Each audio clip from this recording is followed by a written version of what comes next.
Вітаємо на нашій хвилі всіх, кому не байдуже.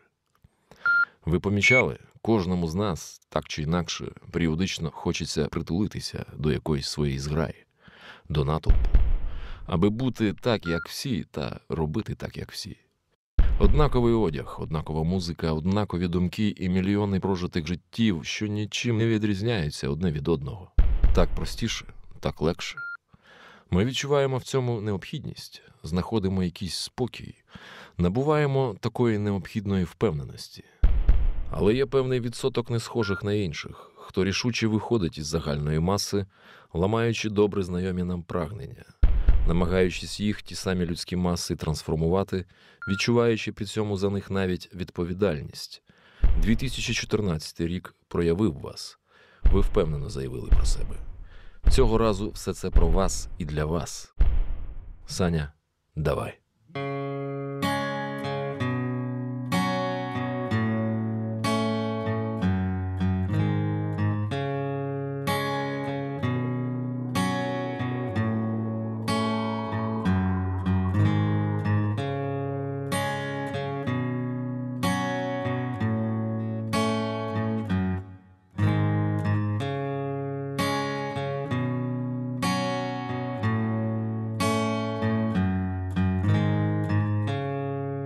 Чотирнадцятий рік починався тривожно і красиво, саме для мене.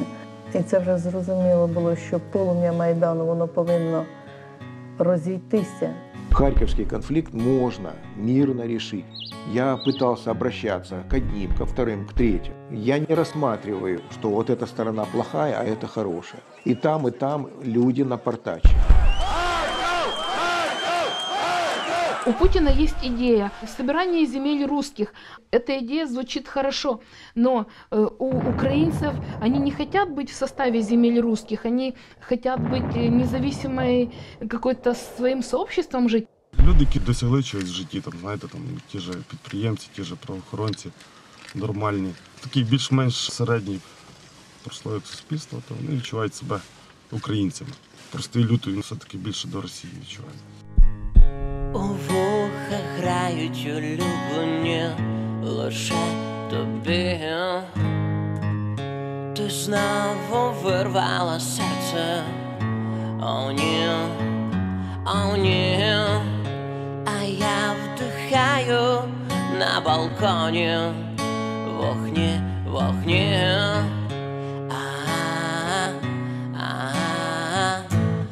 Бий гітари, бий серця. Бий гітари, бий серця. Емоція, її величність емоція. Вона вприскує в нашу кров цілий коктейль різних складних хімічних сполук. А далі ми вже собі не належимо. Нами керує суто хімія. Сучасні мас-медіа, політикум та релігійні інституції в боротьбі за рейтинги, прибутки, душі та владу постійно провокують людей на потужні емоційні реакції.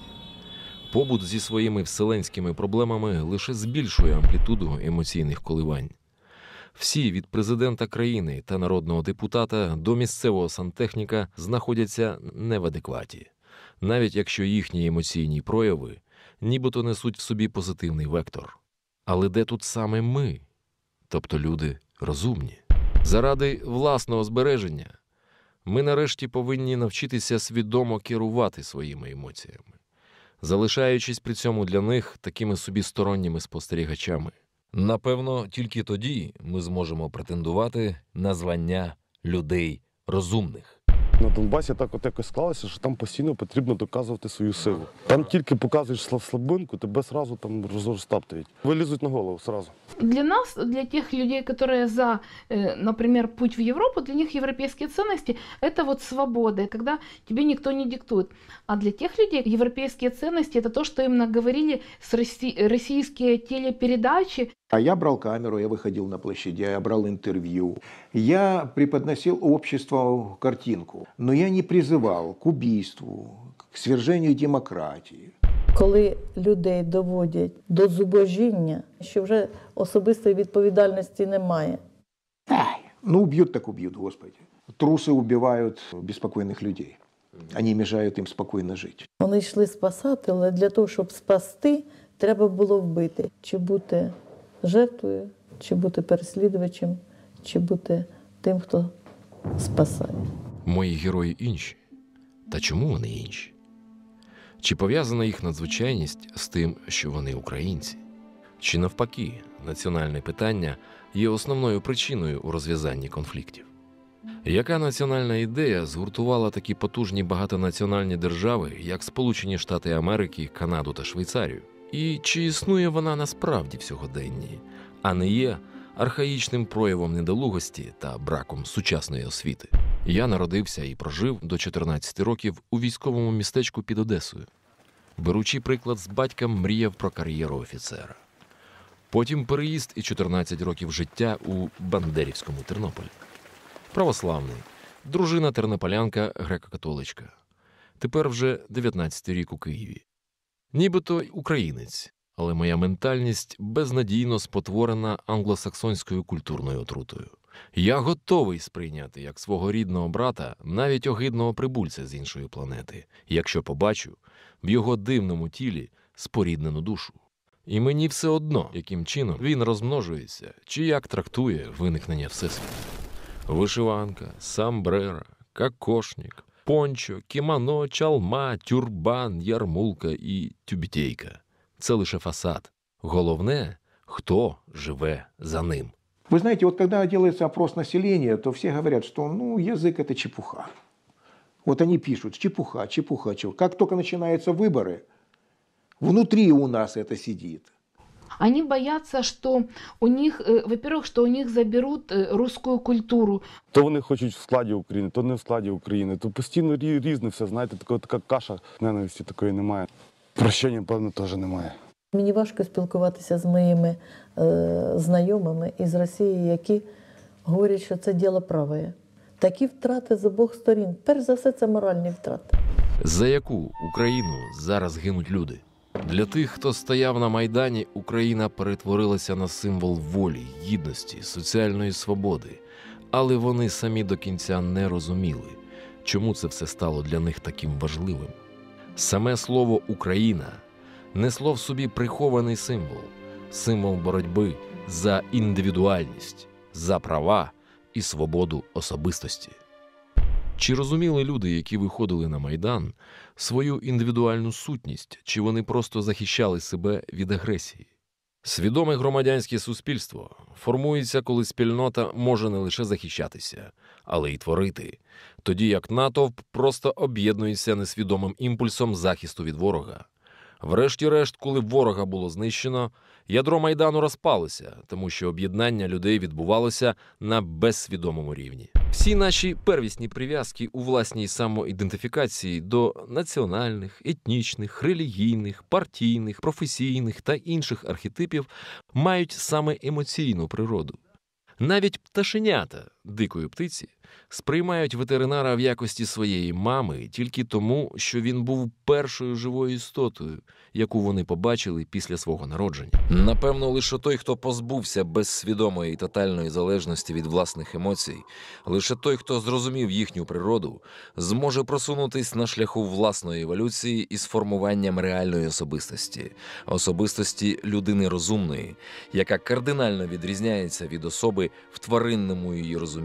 Особистість самодостатня. Если я не пью, не курю, не поддерживаю ныньку Украину в том виде, в каком хотят ее поддерживать националисты, значит, я кто-то другой. Если я не украинец, не русский, то кто я? Моя бабушка, которая во мне идентичность пробудила, она работала на заводі, і к ней приходили її друзі, подруги, і вони співали «Ой, чи то кінь стоїть, біла гривонька». І коли я чую цю пісню, в мені щось бринить. Вот это вот мурашки по спині.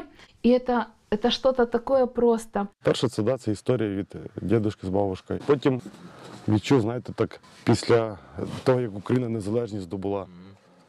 З того часу, коли перші наші перемоги країни були. Людина повинна відчути свою значимість. Вона є на цій землі, вона народжена на цій землі. І оце моя позиція на цій землі. Письменники брати Стругацькі в оповіданні «Хвилі гасять вітер» стверджували: Будь-який розум в процесі еволюції проходить шлях від стану максимального роз'єднання, взаємна озлобленість, примітивність емоцій, недовіра, до стану максимально можливого об'єднання при збереженні індивідуальностей, дружність, висока культура стосунків, альтруїзм. Рухаючись у напрямку особистості самодостатньої, ми набуваємо дорогоцінного досвіду, без якого неможлива трансформація самої людини та суспільства навколо неї. Але цей шлях вимагає і певних жертв. Після певного терміну перебування в зоні АТО велика кількість офіцерів, військовослужбовців Луганського прикордонного загону, які також прослужили в районі 10-15 років, прибувши з своїми сім'ями, безпосередньо я і ряд моїх друзів до міста Львова, досить тривалий час також не могли навіть знайти житло. Коли люди боялися луганського паспорту, на той час була луганська прописка, і в мене особисто з цим були труднощі. У меня очень много было друзей в лагере Майдана. Но последние 2,5 года я ставлю прочерки. І коли син прийняв рішення йти в Дніпро один, він мені тоді сказав, що мама, якщо я не буду там, то вони прийдуть до мене. І я бачила, як з Іловайська привозили цю колону розстріляну. Я бачила, як приходили хлопці, які повзли по стерні, і на їх тілі не було шкіри. Син помер у мене на руках. Господи милостивий, моя дитина загинула за свою землю, на своїй землі. Я його похоронила, і я його бачила. Як же відчуває себе мама, отам десь, в Удмуртії, в Бурятії, коли вона зможе найвищу свою доброту до сина проявити, це його поховати. Ти грієш руки в кишені, не на вогні. Знову вирвала серце. О, ні, о, ні. З головою сплін, залишаючи дім сумно після дощів. Ау! Бий гітари, бий серця. Втратити на війні сина, пройти через волонтерство та стати незручним для місцевих хапуг мером, виходити на Харківський майдан, намагаючись примирити ворогуючі натовпи, роками бути журналістом, що, нехтуючи реальним ризиком для власного життя, все одно гне свою лінію, повернутися з війни, де місцеве населення в один момент тебе зненавиділо, тільки за те, що ти залишився вірним своїй країні, і при цьому ще й зберегти в душі щире співчуття до цих людей. Хто ви? Звідки взялася ваша здатність відчути та почути у діалозі іншого, навіть якщо цей інший безнадійно захоплений власними демонами емоцій? Я очень рада встречать любого человека, который поддерживает традиции русской культуры. Это всегда прекрасно. Культурный человек со своим коллегой всегда найдет взаимопонимание. Ну вот кто такие они? Они такие же, как мы люди, и все. Потому что в каждом человеке человечность какая-то есть. Каждого человека родила женщина.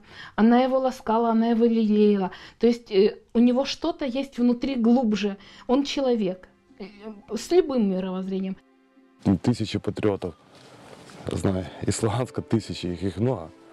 Розумієте, не можна казати, знаєте, що там Донбас це погано. Там дуже багато реальних патріотів, яких навіть і десь далі, ніж за Луганщину я не зустрічав. Є багато розчарувань, але розчаровуються ж не всі. Розумієте?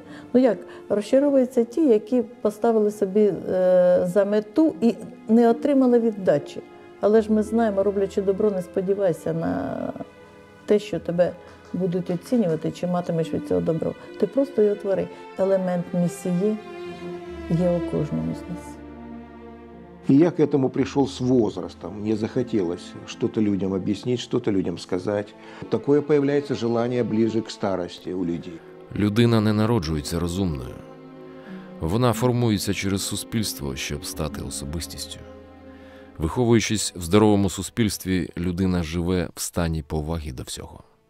Вона йде до самодостатності, і цей шлях для неї є життєво необхідним, стаючи безмежним джерелом натхнення і енергії. У здоровому суспільстві людей розумних самодостатня особистість – це найбільша цінність та улюблене дитя. В такому середовищі агресія і конфлікти не будуть мати шансів, аби зачепитися за людські душі. Спроможність до діалогу – це невід'ємна риса повноцінної особистості. І цей діалог набуває іншого якісного наповнення. Його не супроводжує обов'язковий підвищений емоційний фон та завідомо упереджене ставлення до співрозмовника. Головна риса повноцінного людського суспільства – це винятково здібність творити, на відміну від тільки захисту, що притаманно свідомо некерованому натовпу та зграї. І лише користю створюваного у суто людському сенсі еволюції визначається розумність людини.